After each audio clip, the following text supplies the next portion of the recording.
Hey guys, Biggs. Now, if you guys are really liking the content, even if you just like it a little bit or you like it a lot, doesn't really matter. Go hit that little button down there, that subscribe button. And if you want to even have some more fun, ring that little bell. You ring that little bell, you'll find out whenever I'm going to be putting up some new stuff. Don't know when, don't know what's going to happen. Eventually we get to the point where we start scheduling stuff on a more consistent basis. But right now, because the channel's new, I'm just going to be loading a bunch of weird stuff up there for you guys to play with, see where it goes. Sound cool?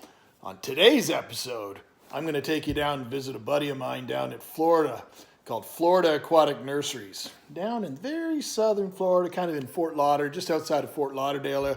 His name is Brandon McLean. He's a third generation farmer of running this Florida Aquatic Nurseries, and this is an absolute paradise of aquatic plants.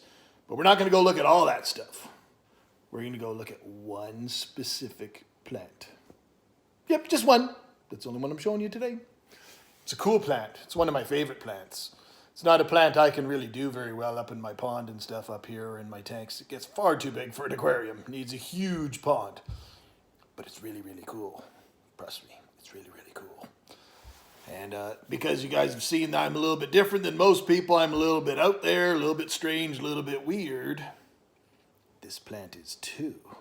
This plant is a little bit more dangerous, maybe a little bit ouchy. Hope you like it.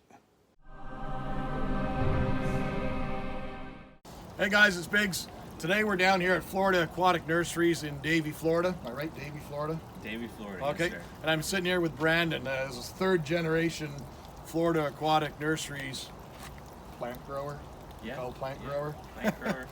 And today we're going to look at one particular species. We made the stop to see one specific plant, and it's this plant right here. There's two different species. So you have Victoria cruziana and Victoria amazonica. Okay. The cruziana has the large lips on the side, so you'll see on the side of the pads the lips stand up higher, and they're green colored. The amazonica has a very short, flat lip, and it's a red color. Okay. And there also is a hybrid between the two, which is probably the prettiest one out of the bunch, and that's called the Longwood Hybrid. They did it at Longwood Gardens. Came up with it years ago. No, in the U.S., in Virginia. Okay. Does cruziana get as big?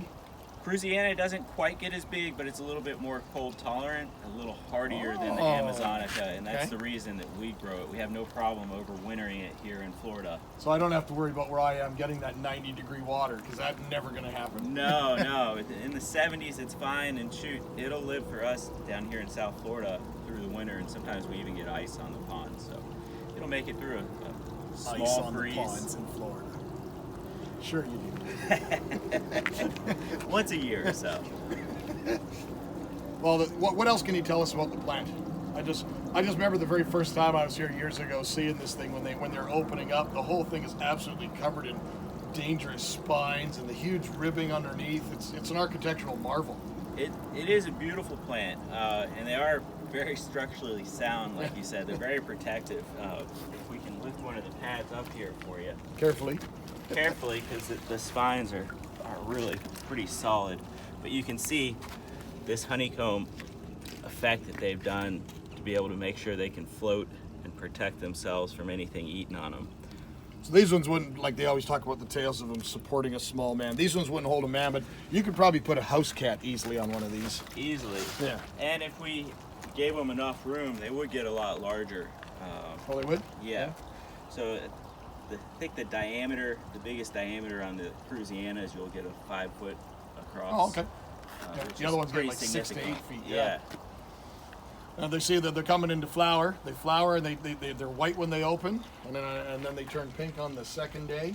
That's correct. And then once they're pollinated, usually by beetles because they're really strongly scented, then the flower sinks, and then the seeds develop, and then the seed pod floats. So the seed pod actually stays underwater while it's developing, and then it ruptures at the end, and the seeds have a floating membrane around them, and so each seed comes up and floats, and so they'll disperse in the current in nature.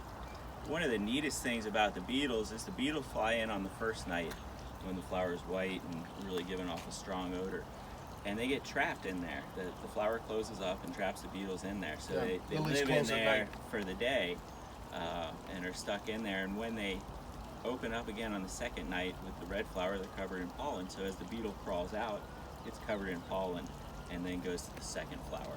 Okay. Sounds like a good life for a beetle. And where's the native range of this one? Because I know the Amazonica is mostly in northern Amazon. These will get down into Argentina along the border with More Brazil. cold tolerance, yeah. They're more cold tolerant, so you'll see them down in the Patagonia areas of Argentina. I think there's also they'll go a little bit farther north too, but I know a lot of times This one's a much better choice for cultivation in ponds. much easier to do for the ponds. Yeah. And you still get the size and the look of a Victoria, but it doesn't quite get as big as some of the other varieties. Okay. Yeah, it's a beautiful, beautiful thing. It's definitely a showpiece. It'll stop you in your tracks if you see this in a pond because it's just so different with the furrowed edge. Furrowed edge, the size, the fragrance of the flowers when they're in bloom, really, you know that they're in bloom. You can smell them. Oh, yeah? Yeah. Okay. So these are all seedlings that are popping up here. These are all babies that are just germinated this year. You can see in the upper left or upper right there, that's a lily pad that's just about to open. So the armament is fully out there, ready to go, right from as soon as the pad starts to form, right along the stalk. And that's to protect them against some pretty aggressive herbivores in their native habitats, primarily being the tompaki or pacu, and as well manatees. Because these guys live in very shallow water, very still water, little backwater lagoons and ponds. So you can see the hole right here in the center of it where the beetle will actually crawl in. And then as it closes up today, this hole actually closes up to trap that beetle inside, and it heats up during the daytime. And part of the heating helps with the pollination process. He gets locked in because all the lilies, every lily closes up at night, right? Except for these are night bloomers only, so they're going to close up here in another hour or so. Okay. They'll be solid closed. The So, second day. so this is a flower that's on its just about to open, or is that one that's already closed up? That one hasn't opened yet. You can Okay. see the edges, but on the other tank, we could see those red flowers Yes. that had been closed. Because one of the neat things about these two is the second day flower turns to a reddish pink color. So they're only white on the first day. 1 day. They last for 1 day. How do you handle these things? Like when you want to move them. Very carefully. Oh yeah, it's a very different smell. So it's got almost like a bit of like a fruity kind of going bad smell, like at the very end. Yeah, some say it's kind of a pineapple or towards the end of a pineapple Yeah, cycle. it's very strong. Yeah.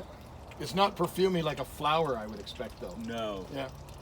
Much easier to handle at this size. The thorns, although they're there, aren't quite as stiff as the miniature.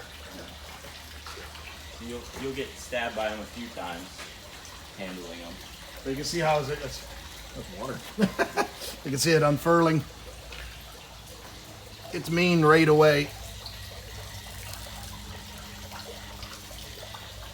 It's not a friendly plant if you're a plant eater.